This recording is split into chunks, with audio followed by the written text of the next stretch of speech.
Vulgarity, victimhood, and vitriol on the campaign trail and on the debate stage. Why Super Tuesday only added fuel to the fire. Tonight on Washington Week. How low can they go? This little guy has lied so much about my record. There we go. The person. Breathe. Lion breathe, Ted. Breathe. You can do it. You can breathe. I know it's hard. Even as Donald Trump scores 7 Super Tuesday victories, drawing ever closer to the nomination, the Republican Party begins to come apart at the seams. If a person wants to be the nominee of the Republican Party, there can be no evasion and no games. They must reject any group or cause that is built on bigotry. Donald Trump is a phony, a fraud. His promises are as worthless as a degree from Trump University. But by week's end, every candidate left standing said they would support the Republican nominee. I hate people that think they're hot stuff and they're nothing. Even if it is Donald Trump. There is no doubt if we remain divided, Donald Trump wins. Remaining divided is a path to catastrophe for this country. Covering the week, Molly Ball, national political correspondent for The Atlantic, Dan Balz, chief correspondent for The Washington Post, and Jonathan Martin, national political correspondent for The New York Times. Award-winning reporting and analysis, covering history as it happens. Live from our nation's capital, this is Washington Week with Gwen Eiffel. Once again, live from Washington, moderator Gwen Eiffel. Good evening. Okay, deep breath, everybody. We're going to try to keep it classy here, but it's hard, especially when the leading candidate for the Republican nomination keeps testing us. So when little Marco spews his crap about the size of my hands, which are big, the size of my hand, so I looked at him, I said, Marco?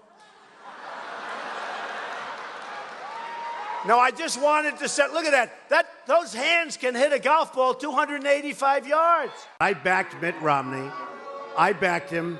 You can see how loyal he is. He was begging for my endorsement. I could have said, Mitt, drop to your knees. He would have dropped to his knees. He was begging. It was a, how shall we say, very anatomical week. A week in which last week's big surprise, the Chris Christie endorsement, became its own meme, forcing the New Jersey governor to actually say this. No, I wasn't being held hostage. No, I wasn't sitting up there thinking, oh my God, what have I done?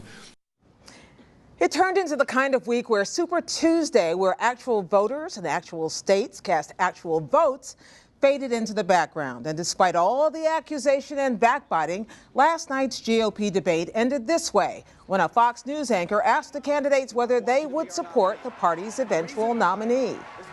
I'll support the Republican nominee. Yes, because I gave my word that I would. And what I have endeavored to do every day in the Senate is do what I said I would do. If he ends up as the nominee, sometimes he makes it a little bit hard, but, I will support whoever is the Republican nominee for president. Yes, you will support the nominee of the party. Yes, I will. Am I the only one who thinks that kind of undercut the case the underdogs have been making, Dan? You're probably not alone on that, Gwen. Yeah. It was an extraordinary moment at the end of that debate, and at the end of a remarkable day. I mean, we keep saying this is a campaign the likes of which we've never seen. We never saw what happened on Thursday before, with the nominee from the past election gets up and denounces the frontrunner as someone who should never be president of the United States. Who had endorsed him. Who had endorsed 4 him. years ago. And then, hours later, every one of Donald Trump's opponents who have spent 2 hours trying to say why he shouldn't be president say they would endorse him. Molly, let's take a long view here. What does this tell us about the state of the Republican Party? They did a big internal look at themselves after the last election, why they lost, and now it looks like they're getting ready for another one. Well, assuming this somehow ends at some point, yes, there will have to be a new autopsy. I think, first of all, up until about a week ago, we were watching the Republican Party self-destruct in slow motion. This week it is no longer slow motion. It is happening very rapidly and all at once. And it feels like it is really fragmenting, shattering into a million pieces. And, you know, you mentioned the autopsy from 2012, the recommendations for how they could avoid another loss like Mitt Romney suffered. And what has happened to this party is they've gone in exactly the opposite direction. The recommendations of that autopsy were to do more outreach to minority voters and to younger voters and to women, and to take a gentler tone and to enact immigration reform. Yeah, certainly not to, you know, build a wall. And so the party, if Trump becomes the nominee, I mean, and Dan mentioned that it seems utterly abnormal that these candidates are saying they would back the nominee. That's actually the most normal thing that's happening. What's interesting is if you had a candidate with this kind of delegate lead who just won 7 of 11 states on Super Tuesday, normally there would be a much bigger bandwagon effect. Yeah. It wouldn't just be Chris Christie out there jumping on board with him and a couple of members of Congress. You would see everybody start to coalesce. In fact, everyone's doing But it is testament to the disruptive force that Donald Trump represents that is not happening. Jonathan, Donald Trump's answer to this is that he's actually bringing people in. And in fact, there has been record turnout in some of these early elections. Sure. And a lot of the remaining standing Democrats or Republicans are saying is he's driving people away. Which is it? Both. He's bringing lots of people into the process. Some of them aren't Republicans. If you look at the states where he's done well, they're so-called open primary states where anybody can vote, Democrat, Independent, or Republican. And I think that he is expanding the electorate, bringing in a lot of people who are either apolitical or maybe were Democrats at one point in their lives. And that has expanded the electorate. At the same time, I think he has turned off folks in the party, and he has drawn people to the polls to vote against him as well. And what a lot of folks fear in the party is that that would be magnified 20-fold this fall if he's the nominee, that people would come to explicitly vote against him. The way that I've heard it described is he'd be kind of the lever for the Obama coalition in reverse almost. That instead of having Obama on the ballot for a third time, you'd have the same impact, but instead of folks coming out to vote for Obama, they'd be coming out to vote against Donald Trump. It is fair to say that there is a freakout going on. Yes. How deep does it go in the Republican Party, this fear that they are, as Marco Rubio, I think, likes to say, handing this election to Hillary Clinton? Well, Rubio said today that if Donald Trump is the nominee, the modern conservative movement will come to an end. Right. And I think that's pretty apocalyptic. That is a very apocalyptic statement. But it is one that a lot of people feel. Yeah. I mean, when this campaign started out, this Republican campaign, it looked like it would be a very tough, bitter fight between the mainstream establishment and a Ted Cruz-like figure, the populist insurgency. Right. That's still there. That still exists. But Donald Trump has come in and kind of knocked everything else off the table. Gleefully, I might add. Gleefully. He's transcended those divides. Yes, right? he's created another dynamic within that race. And the prospect of him becoming the nominee now, as we saw this week, is so alarming to people that they're trying to figure out which direction to go and how if it's going to be possible, to stop him. And no matter what ends up happening, by the time we get to the Republican convention in July, it is hard to imagine these fractures healing. Yeah. If Trump gets enough delegates to take the nomination outright, we already have a very large faction of conservatives and Republicans saying they would never support him and talking about potential alternatives or attempts to take over a third party. Doesn't that all sound kind of, but honest to goodness, doesn't that all sound kind of desperate and They are desperate. Well, I know, but I mean, They're they didn't see this coming is what we're they saying. Didn't. But nobody saw this coming, right? I didn't see this coming. You didn't see this coming. And that is why Donald Trump has been so tremendously educational, right? There is this whole sentiment out there in the electorate that was not being expressed. This large block of disaffected, mostly white working class voters who did not feel they had a voice in this process until Donald Trump came along. And that is why people are coming out to vote for him that have never voted before, never voted in a Republican primary. So it's not possible to beat him at his own game? I mean, to try, that's usually they see that something's appealing and they say, well, we'll try to grab those folks too by sounding like him. That's what Hillary Clinton people say is doing with Bernie Sanders. And that's the tradition in American politics. But that's not happening. Is that somebody's message is co-opted by somebody else, right? So Bobby Kennedy comes in and co-opts Gene McCarthy. John Kerry co-opts Howard Dean against against the war. That's what happens. Mainstream candidates co-opt the message of a more ideological candidate. It hasn't happened this time because it was too late once folks realized this thing is real. I can recall talking to folks in the party in November of last year, and they were pulling their hair out because they couldn't get the donor types to come to terms with the fact that it was real. People were in denial for so long. Well, they are now that he's won 15 states, but it took so long to get people to realize he was at least a threat, and now it's happening. Just real fast though, what's striking to me is there are two sort of layers of concern. One's ideological. I was at CPAC, the sort of long-running conference today of conservatives that's happening here in D.C., and what is on the minds of folks there is he would sort of unmoor the party from conservatism. It would not become the sort of Reagan coalition anymore. What Rubio was saying. Which you hear all the time. And that's a profound concern. What's even darker, and what struck me about Romney's speech, Gwen, was that he was talking about Trump taking the country down a path away from democracy. I mean, that's the kind of language you don't hear in American politics, saying somebody would actually move America down towards the Let me pick up on one point about the effort to co-opt his message. I think part of it is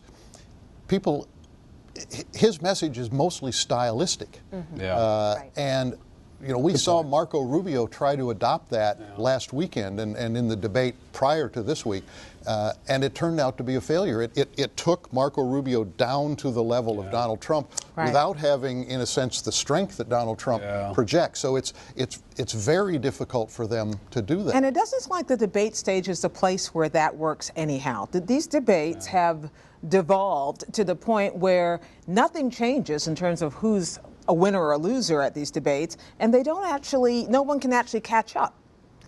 Yeah, well, so true. Yeah. Well, the one constant in all the debates is that attacking Donald Trump has been a recipe for disaster, basically, right? All of the candidates who are now out of the race took their run at Donald Trump and bounced off of him like an electric fence, and they're gone now. And so the only ones remaining on the stage are the ones who hadn't attacked him until recently. It says a lot about this race that, Marco Rubio and Ted Cruz really began attacking Donald Trump in earnest a week ago, after Iowa, after New Hampshire. Well, here's an example of how that doesn't work often. You mentioned Mitt Romney getting out there and finally using very tough language against Donald Trump, and even forecasting what would happen next. Let's listen. Watch, by the way, how he responds to my speech today. Will he talk about our policy differences, or will he attack me with every imaginable low-road insult? This may tell you what you need to know about his temperament, his stability, and his suitability to be president. So you help somebody, and then he turns. Now, I will say this. He probably had a right to turn, because nobody could have been nastier than me in getting him not to run by saying he's a choke artist. That's his new favorite term, choke artist, and that's just the mild version of what he has had to say about people. Does this kind of inability to, to stop Donald Trump in his tracks, does it also close off the avenues for people like Ted Cruz, people like Marco Rubio, John Kasich? What is the path left for them realistically? Realistically, it seems as though the only path left is for the remaining candidates, first of all, to win their home states. Ted Cruz did that on Tuesday in Texas. Marco Rubio has to win Florida on the 15th of March, and John Kasich has to win Ohio. So that's the first step. And I think if that were to happen, we would be having a somewhat different conversation in a couple of weeks. But beyond that, then, they have to accumulate enough delegates collectively to prevent him from having 1,237, the amount you need to be the nominee, before the convention, and then figure out a convention strategy that would deny him the nomination. It is a series of difficult steps. Let's take a look at that delegate count, because that's, I think, you mentioned 1,237 needed, and as we speak now, the latest AP count has 329 delegates for Trump, 231 for Ted Cruz, 110 for Marco Rubio, and 25 for John Kasich. Now, what is really interesting about those numbers is that from here on in, we have what is called a winner-take-all kind of election, which people can't really compete in the same way that they could. It favors the person who's ahead already. It does, and that potentially helps Trump. But at the same time, look at that delegate count. Trump is less than 100 delegates ahead of Ted Cruz. And what I think gave a lot of people who are trying to stop Trump hope this week was that on Super Tuesday, he was leading in the polls in 10 of the 11 states. He ended up only winning 7 of them. And it was Ted Cruz who won some unexpected victories and came closer than expected in some other states. Cruz won his home state of Texas by a much larger margin than many of the polls had said. He won Oklahoma, and then he won Alaska. Now, there wasn't a lot of good polling in a lot of these states, but we do see some evidence that Trump's momentum may be stalling, that Cruz may be getting a surge, particularly in some of these southern states, and that's a lot of who's going to be voting on Saturday. And we see Trump going out to Kansas to try to score a win in the caucuses there. There are still a lot of delegates in play. And as Dan said, the main strategy of the people trying to stop Trump now is for everyone to stay in the race. At one point, it was for everyone to get out of the race. Yeah. Now it's for everyone to stay in the race. Actually, Cruz wants folks to get out of the race. I think Cruz still wants not him, but everybody else. Still wants a one-on-one shot at Trump because he's convinced, Doesn't everyone want a one-on-one shot? No, I think Rubio and Kasich are now open about the fact that it's better for everybody else to stay in and go to the convention. Cruz still believes that if he can get Kasich and Rubio out of the race after they would lose their home states, Ohio and Florida, that he would have a chance to beat Trump in delegates before the convention. Now, that's a long shot, but the Cruz folks have totally rejected this idea of, well, Kasich takes Ohio, Rubio takes Florida, we'll split delegates, and we'll hold off until the convention. Cruz doesn't want to do that. He's playing in Florida. But here's the thing. Let's step back for a moment from, the gamesmanship to get to the convention, which we love. But does it matter at all that Donald Trump can't answer policy questions? For instance, last night he talked about what amounted to war crimes, saying he would order the military to kill the wives and families of terrorists, something which the Geneva Convention would frown upon. He, in front of our eyes, flip-flopped on an immigration issue on the debate stage last night. None of that seems to hurt him. And in fact, the exit polls show that most people who voted for him don't really care about immigration, so they're voting for him for other reasons. Well, I think a lot of them actually do care about immigration. It may not be expressed as it may not be the top issue. Right. Yeah, top issue. They care about it. But of course it matters. I mean, I think that in the end, people will make some sort of judgment about the capabilities of the two nominees and their ability to lead the country and to handle crises and whether they have confidence in them to do it. But up to now, in the Republican debate and the Republican fight, issues have been a secondary aspect to the projection of personality, strength, and kind of a formidability as a candidate. Well, what you see Trump doing is giving all of the answers to every policy question. It's not that he doesn't answer, he gives That's a good point. Simultaneously contradictory answers. So he says he's going to commit war crimes and torture people, and then he comes out the next day and says, of course we're going to follow the law. And people can hear whatever they want to hear in that. It's post-policy. So it's postmodern in a lot of ways. It's a post-structuralist campaign. I have in fact quoted Baudrillard with regard to Donald in an article in The Atlantic. But so I've met people who say, I'm a moderate Republican and I support Trump because I think he's a moderate who would make deals and get things done. And then you meet people who say, well, he's a right-winger just like me, and he's going to make sure that we don't let in the Muslims and the Mexicans. And so people hear what they want to hear. So when Marco Rubio he's the Obama of 2016? No. Because that was the Obama thing. That's true, too. That was the wrap on it. Personality that blinds people to whatever they don't want to see. Except that Rubio's point last night was flexibility is not conservatism. That's not the soul of what this party is supposed to be. That's the point for some people. And, Trump's speech on Super Tuesday in Florida at Mar-a-Lago, I was there. His main point was, I'm going to make deals with Congress and get things done. And he's not wrong when he says there are issues that Republicans and Democrats actually agree on, and they still can't get it done because there's this gridlock and this partisan opposition.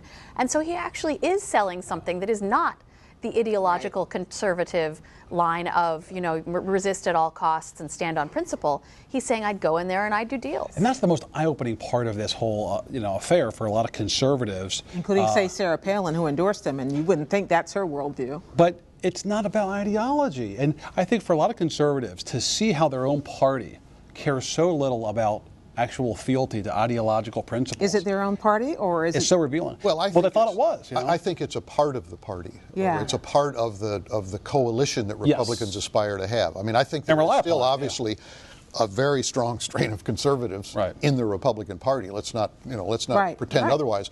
But I think the block of voters that Trump has appealed to are much less ideological than the traditional Republican as we have thought about them, particularly primary voters. Yeah. And it will have been a great irony for the Republican Party if their establishment ends up being a victim of a rebellion against intransigence. Mm-hmm. And does that mean the stop Trump window is closed? Very briefly, yes? I don't think we know. I don't think it's closed. It's not closed, but that window is coming down pretty fast. I agree. I think it's come down fast, but given everything else that's happened in this campaign, I don't rule out the ability of Trump to be stopped. So we've all stopped predicting anything. Absolutely. Which is wise. And if this cycle stops pundits who don't know anything from predicting things, it will have been a blessing for this country. It won't, though. Thanks, Is that your Molly. prediction? That's my prediction. Safe. Thanks, everybody. We have to duck out a few minutes early this week to give you the chance to support your local PBS station, which in turn supports us. And because we couldn't possibly get to everything that happened this Super Tuesday week, we're sticking around for an extended webcast where we'll get to all that stuff we missed, including the Democrats. You can find that at pbs.org/Washington Week. And who knows where we'll be this time next week. It'll seem like a long time has passed. Again, we'll keep track for you. Keep up with daily developments every night on the PBS NewsHour. We'll see you here next week on Washington Week. Good night.